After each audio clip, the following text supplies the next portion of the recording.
poder dormir, excepto una hora.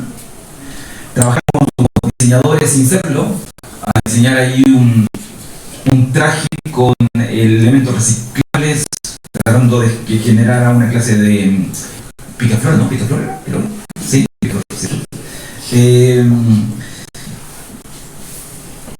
Creamos un cuento sin ser escritores, cantamos sin ser cantantes, la familia participó en una coreografía para sacar puntos, recolectamos pañales, aceites en desuso, es decir que ya se usaron, ¿no?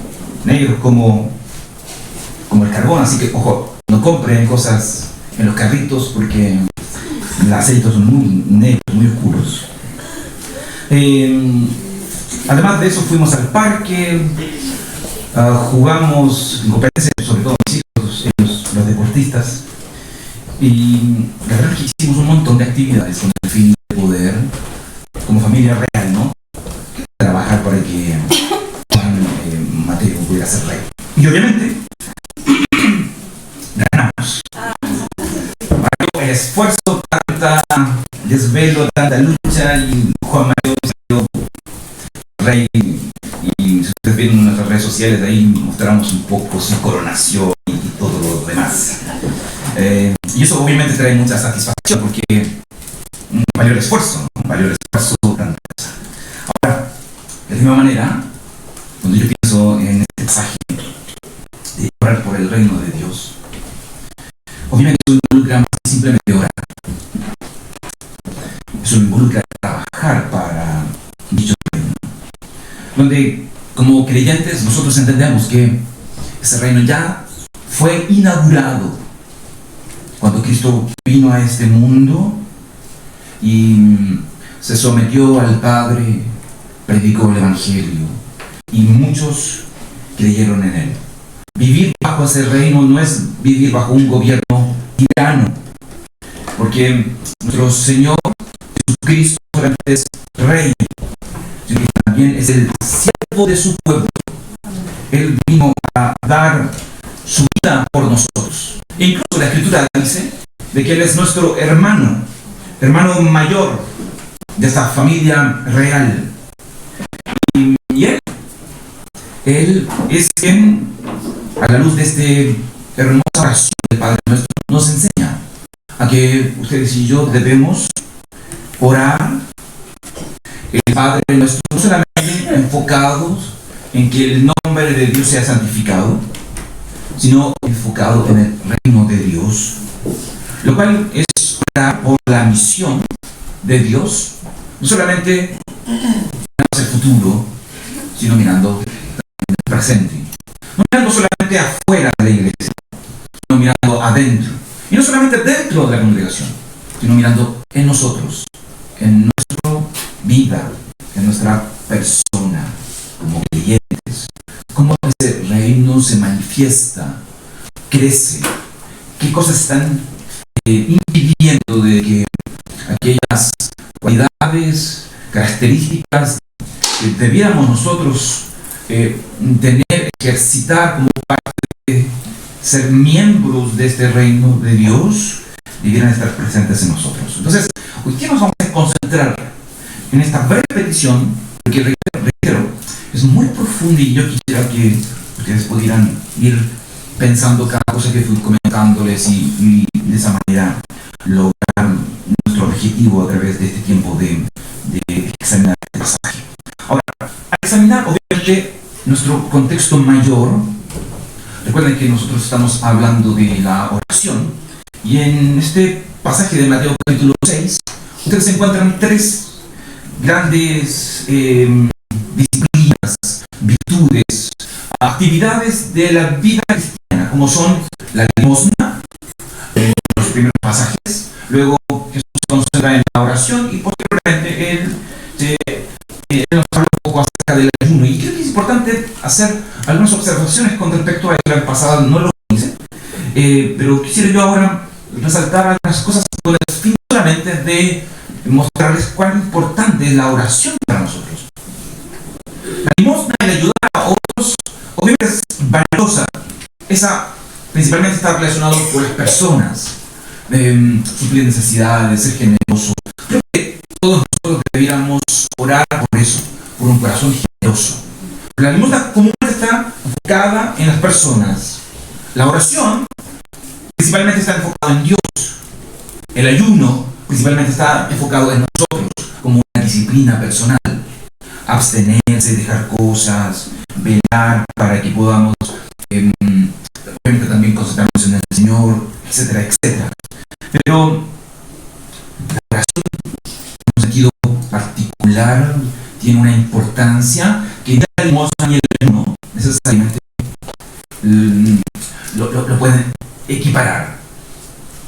Las personas naturales, no creyentes, son personas incluso más generosas que nosotros y son capaces de poder dar, ofrendar, etc.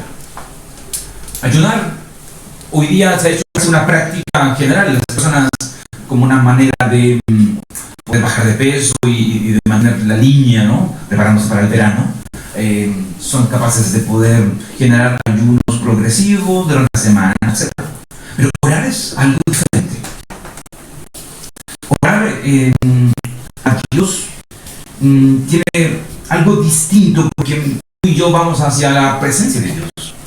Y orar en privado, incluso en soledad, donde nadie más que yo y nuestro Señor estamos juntos, es algo que no es fácil llevarlo a cabo como cuando quizás estamos con personas. Cuando estamos con personas, creo que incluso a veces las oraciones son un poco más fluidas, porque somos cuidadosos con las palabras, no solamente por nosotros, sino que también por otros. Pero a veces cuando estamos Dios y yo, Dios y ustedes en soledad, los silencios abundan por alguna razón.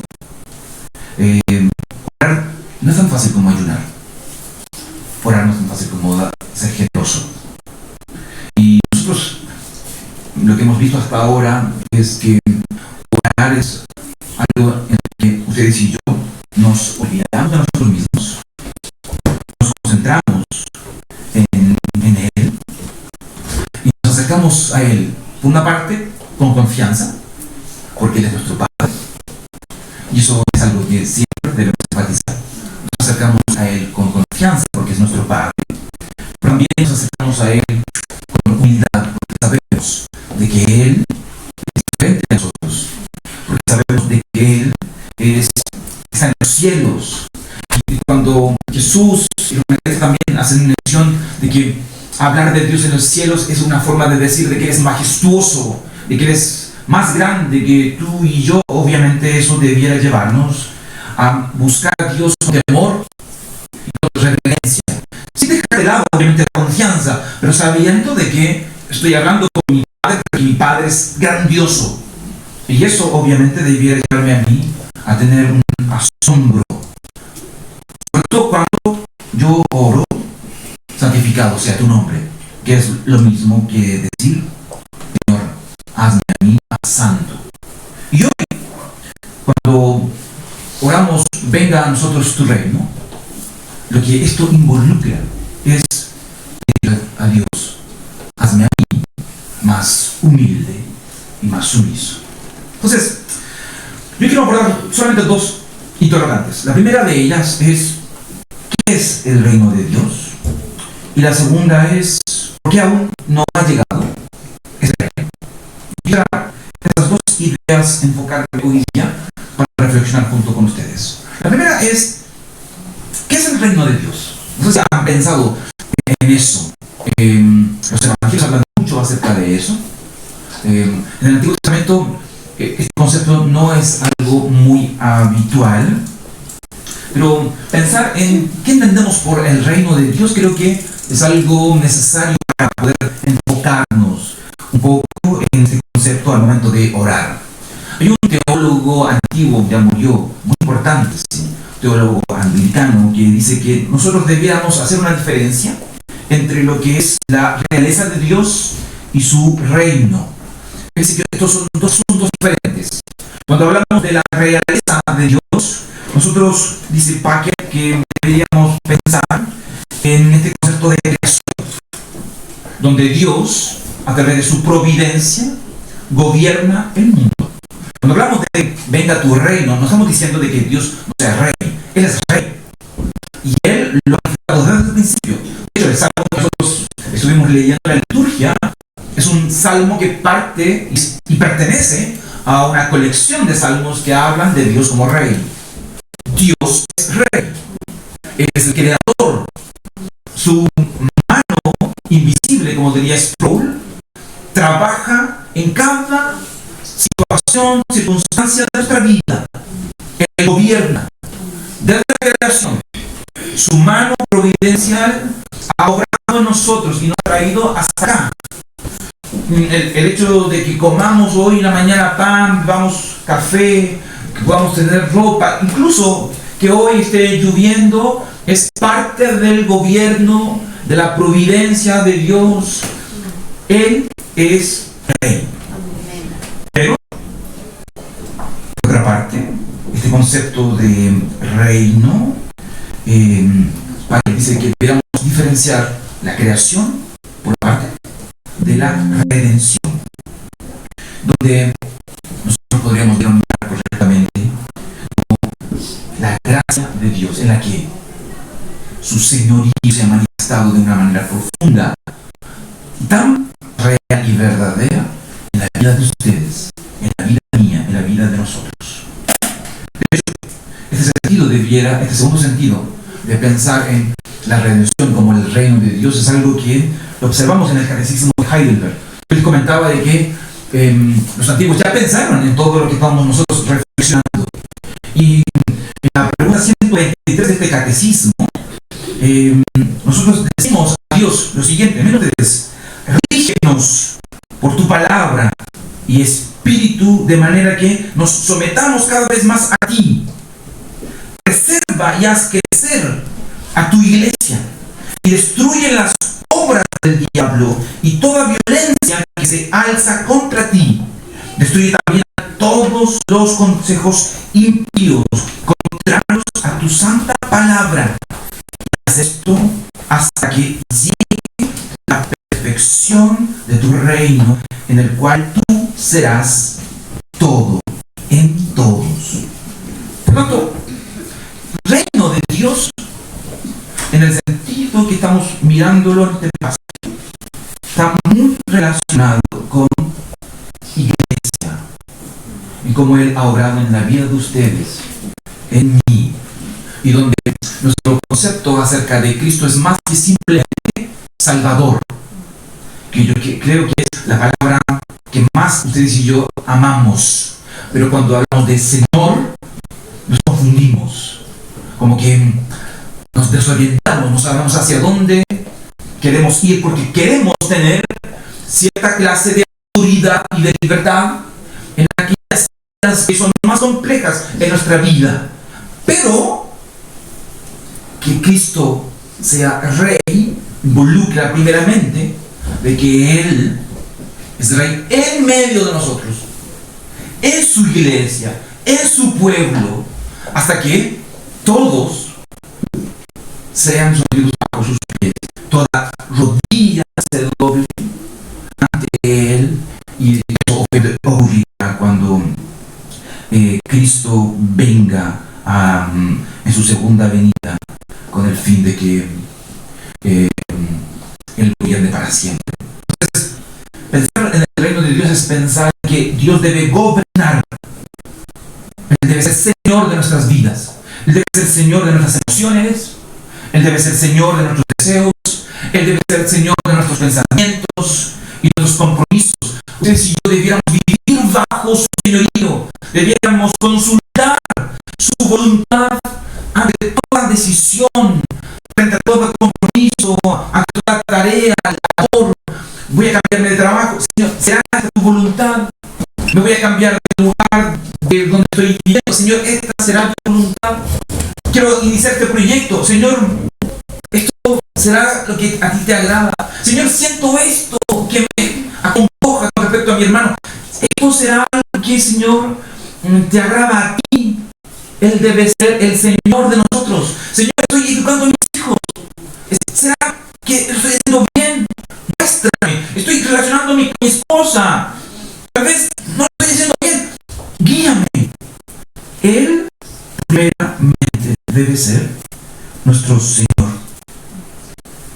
No debe haber ninguna área que Él no pueda reclamar como suya. Si hay algo, si hay una área, una esfera en nuestra vida en la que el Señor no sea Señor, tú no eres entonces su siervo.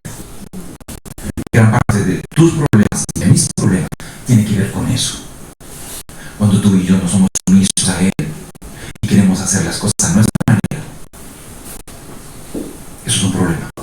Mi madre decía, una frase quizás un poco ofensiva, pero quisiera ilustrarla a través de esta forma. Mi madre decía, al tonto hay que ayudarlo, al confiado hay que dejarlo. Yo creo que en muchas ocasiones ustedes y yo somos de la segunda clase de personas, porfiados hasta ya no más dar. Hemos sido llamados un montón de veces a ceder ese terreno, a dejar que Él gobierne en esa área. No queremos y por eso sufrimos. A pensar en el reino de Dios es pensar en ello. Pero también creo que es importante preguntarnos ¿por qué necesitamos un reino? ¿Por qué tú y yo necesitamos ser parte de un reino? ¿Cuál es la idea de eso? Bueno, yo creo que eso está muy ligado a la petición anterior. Que ustedes y yo estuvimos hablando de la petición anterior de que nuestro llamado es santificar su nombre. Bueno, para que las personas santifiquen el nombre de Dios, necesitamos que Él gobierne. Creo que aquí en esta oración del Padre Nuestro se percibe un orden lógico. Nosotros comenzamos pidiendo en el siglo 9, Señor, tu nombre sea santificado. Santificado sea tu nombre, Señor. Pero en el momento en que hacemos esa petición nos damos cuenta de que los hombres no santifican el nombre de Dios, no lo honran. ¿Y por qué no pasa eso? ¿Por qué las personas no se inclinan ante el nombre consagrado, el nombre sagrado de Dios? ¿Por qué las personas no se humillan para adorar a Dios? ¿Por qué ellos no adoran a Dios? ¿Por qué el mundo hoy día no adora a Dios? La razón de eso es que es el pecado. Pecado es contrario a Dios. Hay otro reino que gobierna a todos aquellos que no se han sometido al gobierno de Dios. Y es el reino de Satanás, el reino de las tinieblas. Y esto está muy ligado nuevamente a lo que el Catecismo Menor de Westminster comenta cuando reflexiona ¿qué significa venga tu reino? Y el Catecismo de Westminster dice lo siguiente: cuando nosotros oramos venga tu reino, estamos orando que el reino de Satanás sea destruido y que el reino de la gracia progrese, que nosotros y los demás seamos introducidos y conservados en él y que el reino de gloria venga pronto. Orar, venga tu reino, significa no solamente someternos y suplicar al Señor que Él sea nuestro Señor y gobierne nuestras vidas, significa también luchar,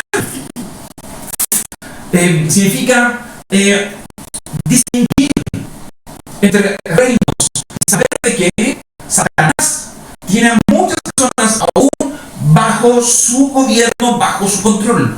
Un reino que obviamente está en decadencia, porque Cristo ya vino, Cristo ya venció a Satanás, Cristo ha prometido que volverá y su reino no tendrá fin. Pero hoy día, ustedes y yo estamos lidiando en un mundo dividido. Dos reinos presentes, en el que a nosotros nos toca dejarnos a nosotros mismos, apartarnos y menospreciar el mundo como un sistema anti-Dios y olvidarnos de aquellas cosas que nos separan, de aquellos deseos piadosos, anhelos santos, y apartarnos de la corrupción de este mundo con el fin de evitar de que el reino de Dios en nosotros florezca interiormente y podamos nosotros ser un ejemplo vivo de lo que involucra día vivir en el reino de Dios. El reino de Dios se promueve a través de cargar una cruz y seguir a nuestro Señor. El reino de Dios avanza. Ustedes y yo nos negamos a nosotros mismos, nos apartamos del mundo, les mostramos al mundo de que el Cristo es más dulce que todo el pecado del mundo, y que Él es mucho más glorioso que todo lujo y riqueza, que nuestros intereses, nuestros deseos, nuestro amor está comprometido totalmente y exclusivamente con Él, y que incluso estamos dispuestos como ciudadanos de Dios a aborrecer padre, madre, hijos, hermanos, incluso nuestra propia vida para seguirlo a Él. ¿No crees que eso es potente, no? Potente, porque es parte de otro reino, otro mundo. Miren ustedes, si ustedes quieren observar, Mateo capítulo 5, las bienaventuranzas. Las bienaventuranzas son las cualidades y características que representan a todos aquellos que son ciudadanos del reino. Personas que son pobres de espíritu, personas que lloran por el pecado, personas que son humildes, personas que tienen hambre y sed de justicia, personas pacificadoras, personas con un corazón limpio, personas que están dispuestas a sufrir persecución por amor a la justicia. Eso es lo que son ustedes, eso es lo que somos nosotros, eso es lo que deberíamos ser todos nosotros al percibir y entender de que somos parte de otro reino. Mateo 5 nos da varias bofetadas al momento de mostrarnos quién eres tú, quién soy yo.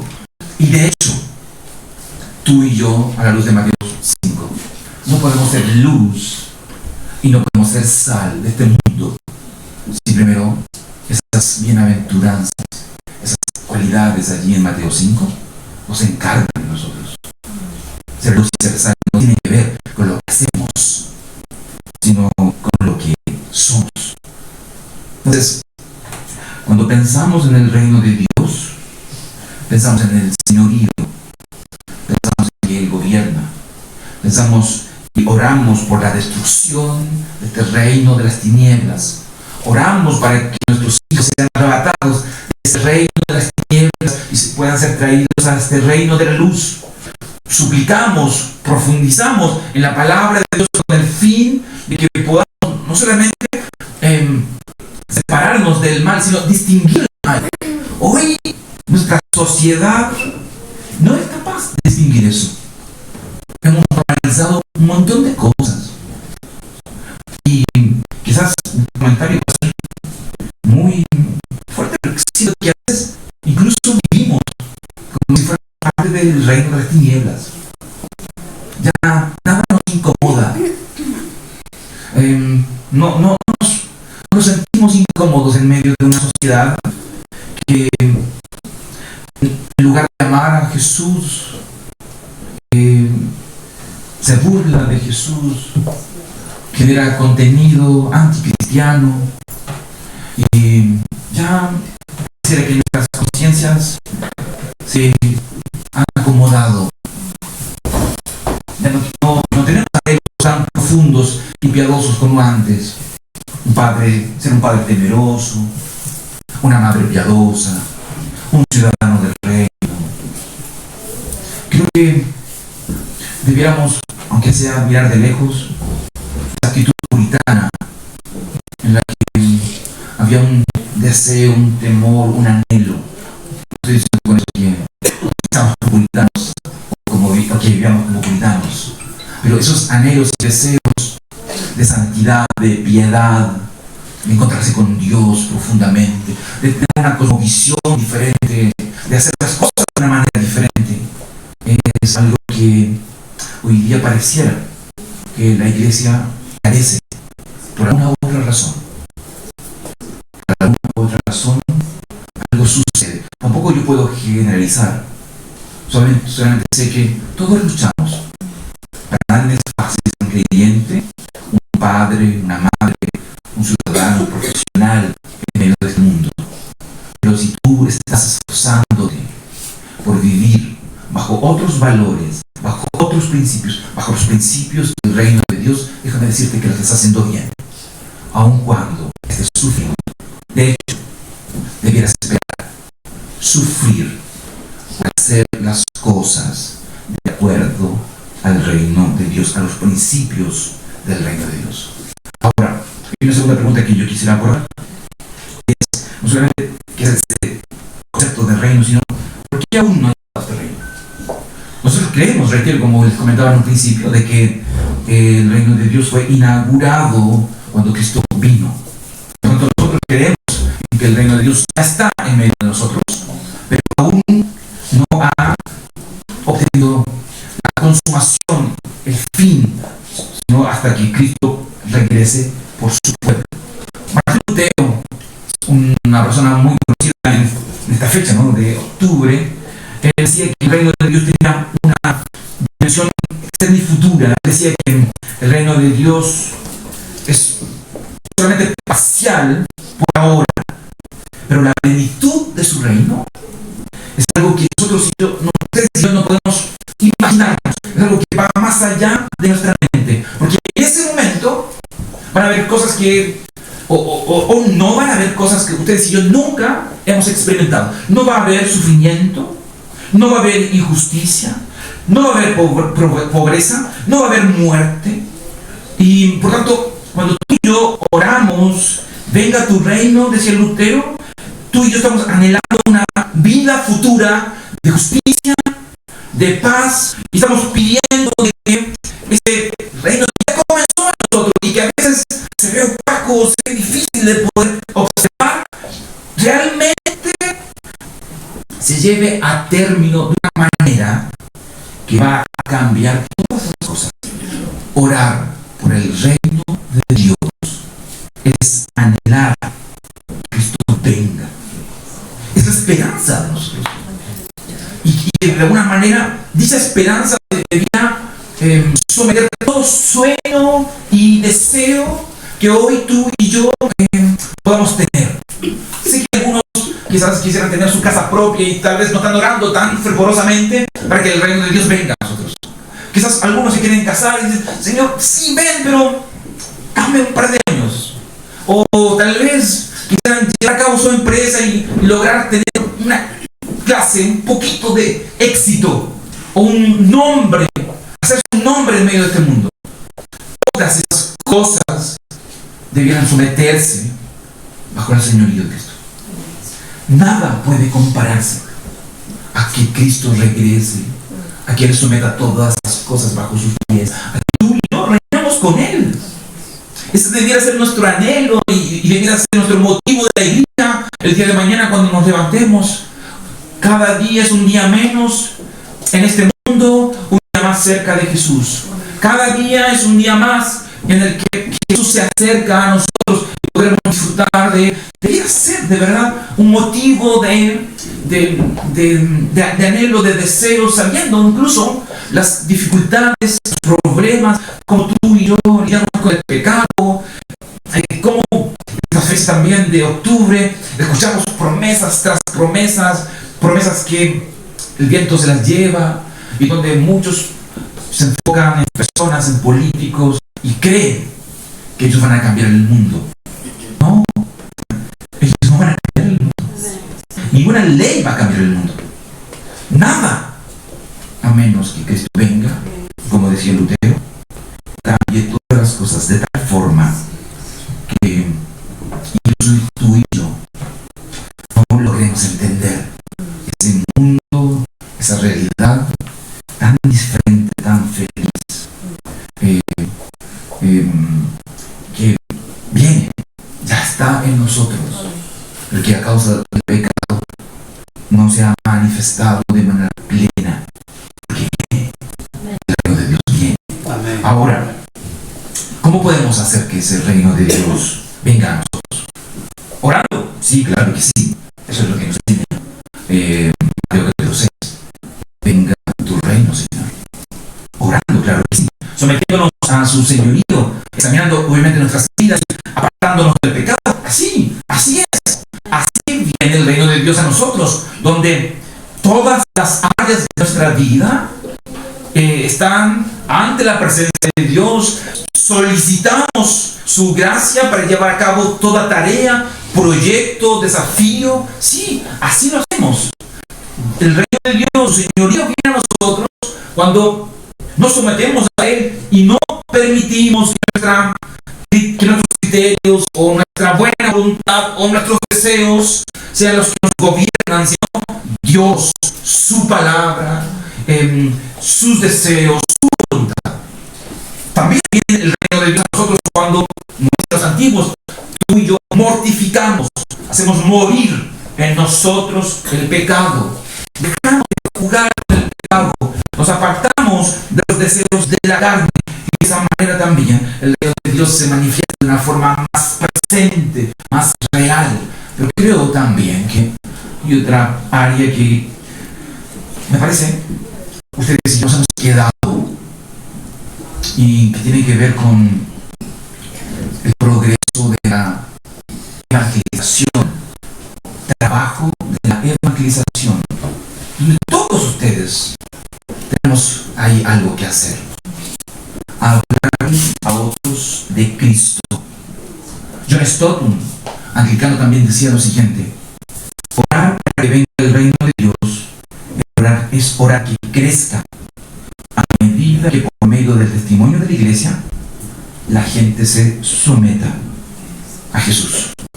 Cuando tú y yo oramos que el reino de Dios venga, lo que tú y yo estamos pidiendo que el éxito del evangelio se produzca, que su predominio y poder avancen, que la conversión de los hombres y las mujeres se lleve a cabo, que el evangelio llegue de una manera real y profunda a Cajón, a Labranza, a Fondo del Carmen, a Padre Las Casas, a Villarrica, a este sector, Metro de Mayo. Que el evangelio venga, que las personas se conviertan en Vilcún, que las personas se conviertan en Fondo del Carmen, que las personas lleguen a los creces. No puede ser posible que los creces sean simplemente club de toys, donde nos juntamos siempre las mismas caras y ya no tenemos el deseo de traer personas a los cultos o hablar con las personas en nuestro trabajo, en las horas de oración, obviamente, o en alguna otra instancia. Tú y yo, al momento de orar porque el reino de Dios venga, es orar por la misión que lo abarca todo, porque el deseo es que todas las personas puedan conocer el evangelio. Y reitero, ahí hay un trabajo tuyo, mío, que no tiene que ser necesariamente una actividad de iglesia, una actividad de contagio o algo así. Es un trabajo tuyo, es mi responsabilidad, es tu responsabilidad. Y en ese sentido es más que simplemente orar. Es más que simplemente decir, no voy a jugar con el pecado, me voy a apartar. Es más que simplemente poner todos mis planes, mis deseos ante la presencia de Dios. También decir que tengo aquí una responsabilidad. Evangelizar es una labor mía, una labor de todos nosotros, de cada individuo, de cada cliente, hombre, mujer, adulto, joven, niño. Recuerden, tenemos tantos lugares donde poder enseñar escritura, evangelio, y orar por el reino de Dios involucra eso. Ahora, quisiera terminar, obviamente, haciendo una pregunta que quizás debemos haber abordado en un principio, pero ¿cómo entramos a este reino? Porque oramos por el reino, suplicamos que ese reino venga, pero ¿cómo entramos a ese reino? Bueno, los evangelios responden de una manera profunda y en diferentes lugares. El texto conocido para nosotros es Juan, capítulo 3, donde nos habla acerca de la necesidad de nacer de nuevo. Juan, capítulo 1, se nos dice de que los que entran al reino de Dios son aquellos que nacen de Dios, y eso involucra una transformación radical, donde nos hemos vuelto a Dios y hemos dispuesto nuestra vida a Él. Hemos sido transformados por la obra del Espíritu Santo, una obra soberana en nosotros, donde nuestros afectos han cambiado, nuestras acciones han cambiado, nuestro corazón ha sido transformado, y es importante reflexionar en eso. No puedo yo dar por sentado de que todos ustedes, los que me están escuchando, son parte del reino de Dios. No puedo dar por sentado. Más todavía cuando tú no tienes ganas de orar, ni quieres leer la Biblia, ni quieres asistir a la iglesia, ni quieres vivir en nada. No puedo dar por sentado eso.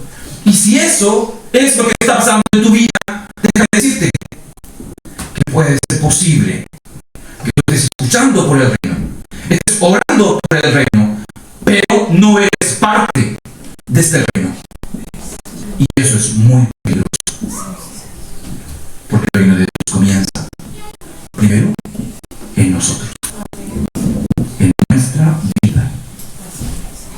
El reino de Dios comienza conmigo. Yo primero soy transformado. Entonces, Padre, que me escuchas, suplica por tus hijos, para que el reino de Dios comience allí, en la vida de tus hijos. Padre, Madre que me escucha, suplica por ti, para que el reino de Dios comience en tu vida, y dejes de mirar hacia el lado y preguntarte si ellos son o no son. El reino comienza por mí, el reino comienza en mí, en ustedes, en cada uno. Necesitamos nacer de nuevo. Y por tanto,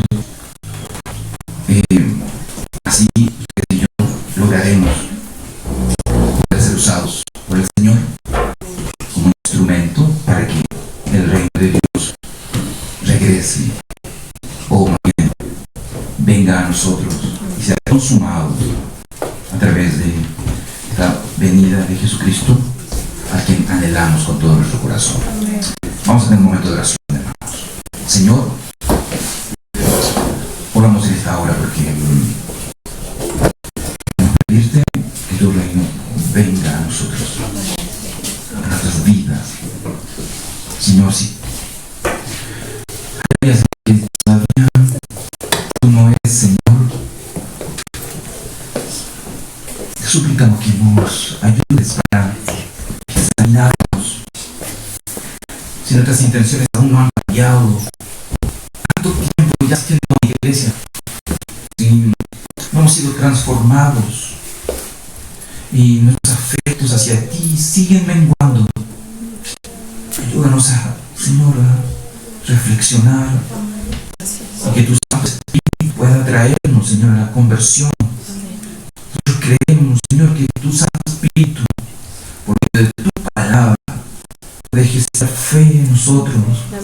Podemos volvernos a ti y creer en ti, confiar en ti, solo por gracia.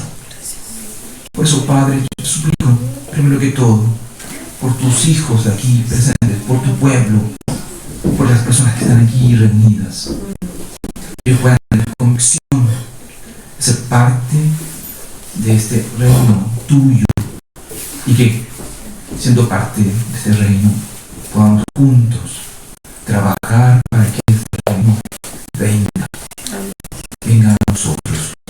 Anhelamos, Señor, que tú regreses y que ya no exista más injusticia, que ya no exista más dolor, pobreza, enfermedad, muerte, que podamos vivir, Señor, para ti y contigo para siempre. Y que el reino de las tinieblas sea destruido por completo. Oramos, Señor, comienza primero a orar en nuestra casa, y que se extienda la iglesia y se extienda en la ciudad de Temuco y en todo el mundo. Suplicamos, Señor, que tú, Señor, manifiestes poderosamente entre nosotros y obres en nuestras vidas, cambiando cosas, transformando vidas. Te lo rogamos en el nombre de Jesús.